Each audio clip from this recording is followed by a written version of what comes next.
L'année 2022 arrive à pas de géant et vous vous demandez comment est-ce que vous pouvez faire pour avoir plus d'entrées d'argent pendant l'année 2022. Alors, dans cette vidéo, vous savez que je parle de business en ligne. Je vais vous donner justement quelques business que vous pouvez lancer en ligne pour vous faire de l'argent pendant l'année 2022. Vous êtes nombreux à m'écrire et à me demander d'Assis, qu'est-ce que je peux justement faire à côté de mon business ou à côté de mon job, de mon boulot pour avoir des entrées d'argent. Alors, dans cette vidéo, je vais te donner 4 idées business que tu peux lancer en 2022 en ligne à partir de ta maison pour te faire de l'argent et devenir financièrement indépendant. Alors, si cette vidéo t'intéresse, stay tuned.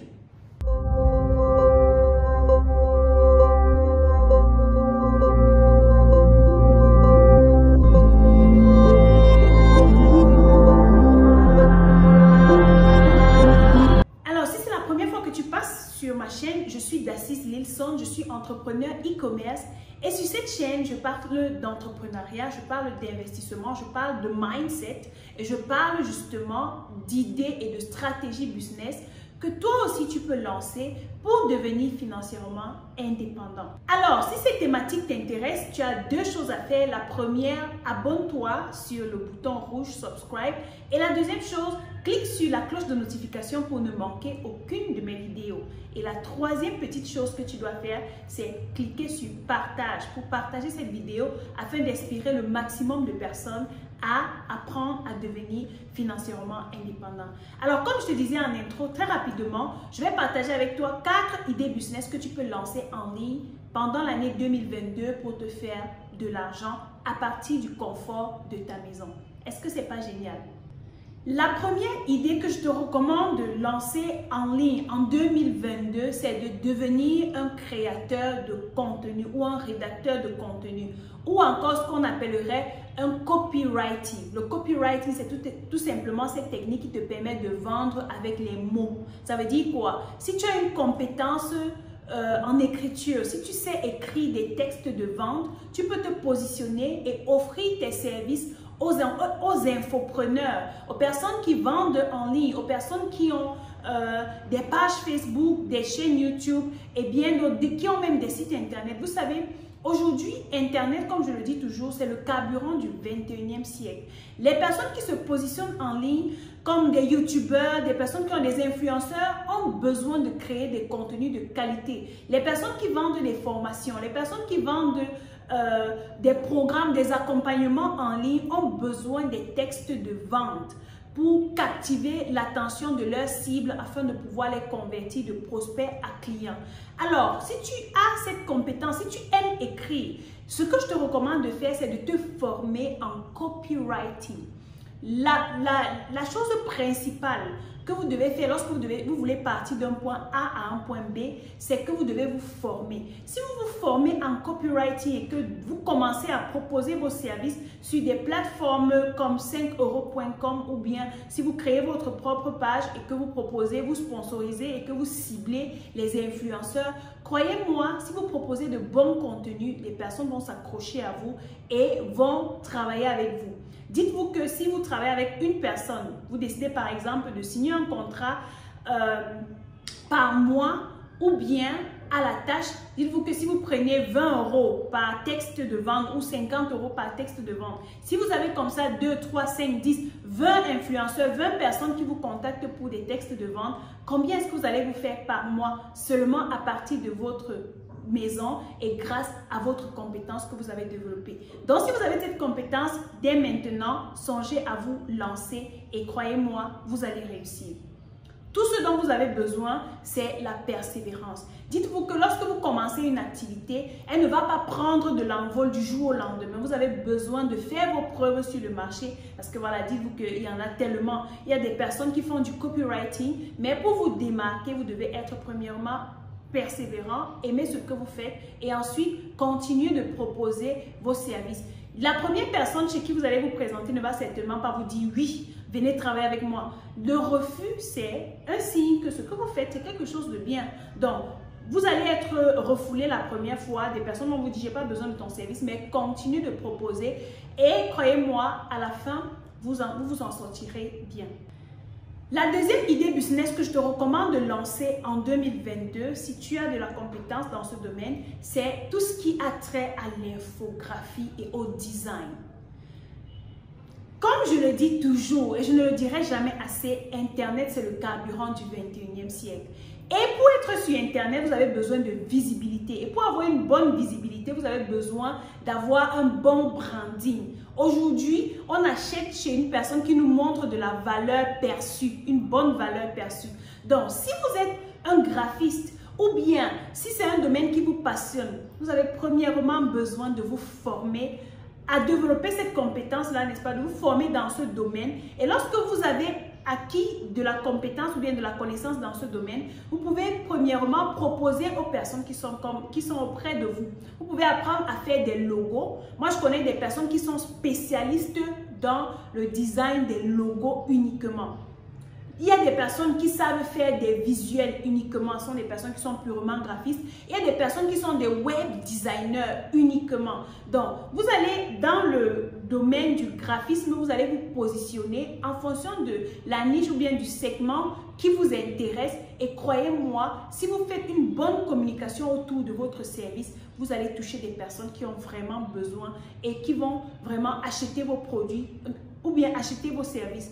Pendant mes formations, lorsque j'aborde la session de branding, j'impose à mes étudiantes d'avoir un logo pour leurs produits, pour leurs services, d'avoir une page de couverture, d'avoir au moins 4 à 5 visuels qu'elles vont utiliser pour communiquer sur leur page. Vous savez, les gens achètent chez les personnes qui montrent une bonne valeur perçue, comme j'ai dit. Si les personnes ne peuvent pas déjà te faire confiance en voyant ou en regardant tes activités en ligne, tes images en ligne, ce sera compliqué pour elles de sortir l'argent. Donc, vous vous positionnez en tant que designer. Une bonne chose que vous pouvez faire autour de cela, c'est que lorsque vous proposez vos services et que les personnes commencent à vraiment demander et que la demande augmente, n'est-ce pas, vous pouvez recruter d'autres gars pour travailler avec vous. Et là, vous avez une agence de graphisme. Vous avez dans votre agence, si vous êtes spécialiste en web design, vous recrutez un graphiste, vous recrutez un, je sais pas, quelqu'un qui va juste faire des visuels, vous recrutez un programmeur. Et là, vous avez carrément une entreprise. Dites-moi que si vous faites un logo seulement à 50 €, vous faites un logo à 100 €, combien de personnes ont besoin des logos fins, des logos limpides, des logos qui attirent, qui parlent? J'ai un ami qui est graphiste, il me dit souvent que il travaille sur l'identité visuelle des entrepreneurs.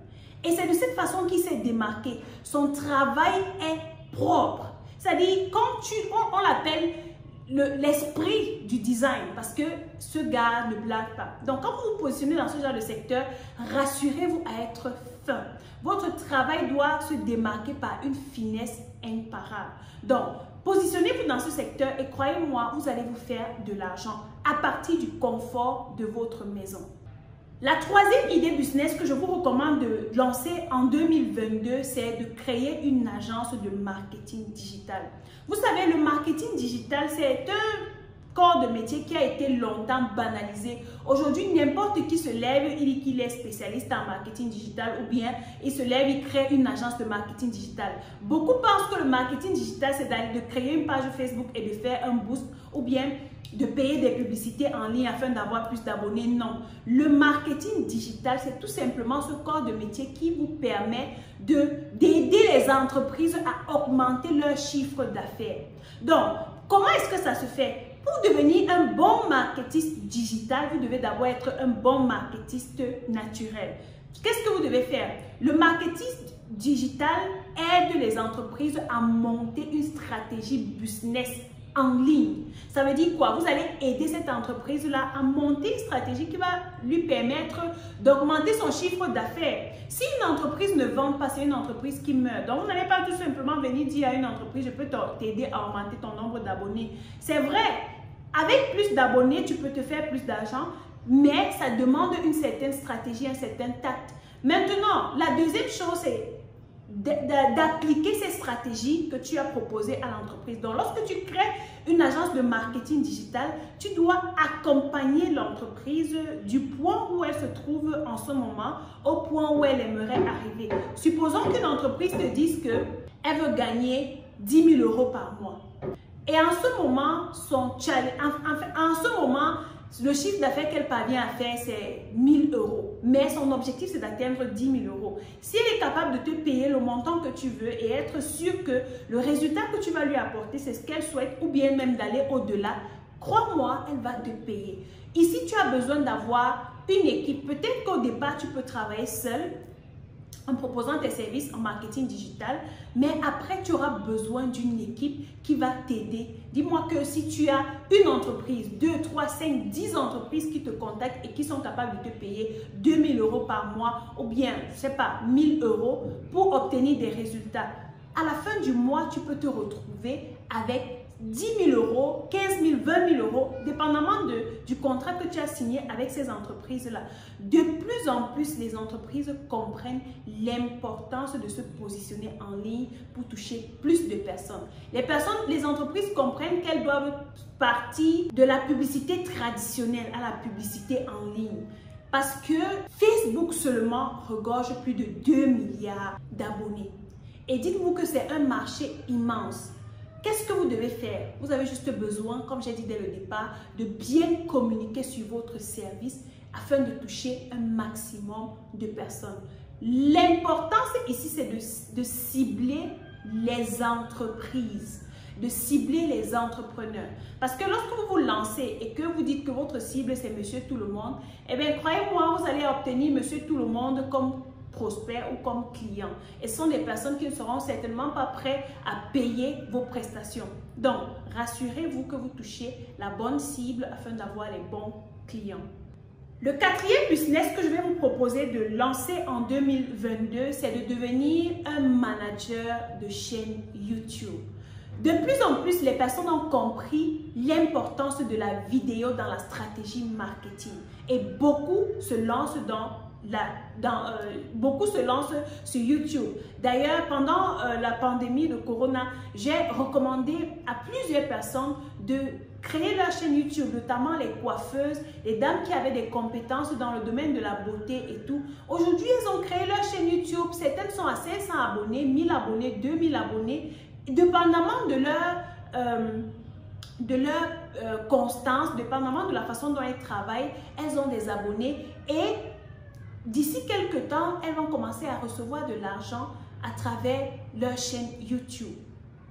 C'est quoi un administrateur ou un manager de chaîne YouTube? C'est cette personne qui va aider le propriétaire de la chaîne, n'est-ce pas, à faire des recherches de contenu, par exemple, à gérer les vidéos, c'est-à-dire à upload les vidéos sur la chaîne, à gérer les commentaires, à gérer tout ce qui se passe sur la chaîne YouTube. Parce que dites-vous que lorsque vous avez une chaîne YouTube, par exemple, comme moi, et vous avez plein d'autres business à côté que vous gérez, vous avez des clients, vous avez des formations que vous faites, vous ne pouvez pas faire tout toute seule. Vous avez certainement besoin de recruter quelqu'un qui s'y connaît, n'est-ce pas, qui maîtrise YouTube, qui maîtrise les algorithmes de YouTube, qui va vous dire quelle est la fréquence à laquelle vous devez faire des publications ou bien upload des vidéos, quel est le type de contenu que dont votre chaîne a besoin pour un bon référencement sur YouTube. Cette personne va vous donner des stratégies, des conseils, n'est-ce pas, pour exploser avec votre chaîne YouTube. Qu'est-ce qu'il faut, quel élément nécessaire pour pouvoir bien vous référencer sur YouTube et d'avoir plus d'abonnés, plus de vues, à quelle heure est-ce que vous devez upload les vidéos. Bref, cette personne se positionne pour donner toutes ces informations et même pour faire toutes ces choses à la place du propriétaire de la chaîne YouTube.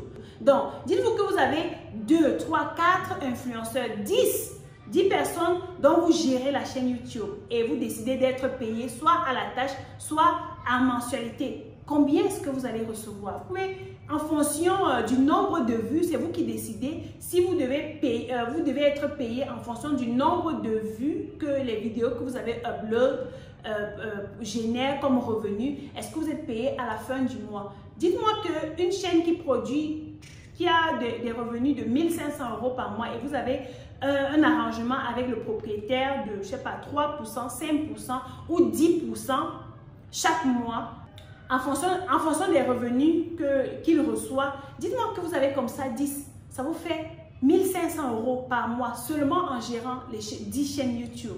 Si vous avez comme ça une équipe, parce que je m'adresse toujours aux visionnaires, je veux que vous poussiez un peu votre vision, que vous poussiez un peu votre pensée plus loin. Pensez toujours à créer quelque chose de plus grand que ce que vous avez. Donc, vous pouvez partir d'une compétence basique à carrément une entreprise et pour finir, un empire. Donc, voilà les 4 idées business que je voulais partager avec vous. Si vous êtes persévérant, si vous savez l'importance du digital dans les années qui arrivent, vous allez vite faire de vous positionner dans ces secteurs d'activité. Et croyez-moi, vous allez vous faire de l'argent. Tout ce dont vous avez besoin, c'est de vous former dès maintenant afin de pouvoir vous positionner dans ce secteur d'activité. J'espère que ces idées vous ont intéressé. J'espère que vous avez pris note. Alors, dites-moi en commentaire, parmi ces idées business, laquelle est-ce que vous allez implémenter pour pouvoir vous positionner en 2022? Partagez cette vidéo autour de vous pour inspirer le maximum de personnes. Et on se voit à la vidéo que je ferai très prochainement. D'ici là, comme d'habitude, think like a lion.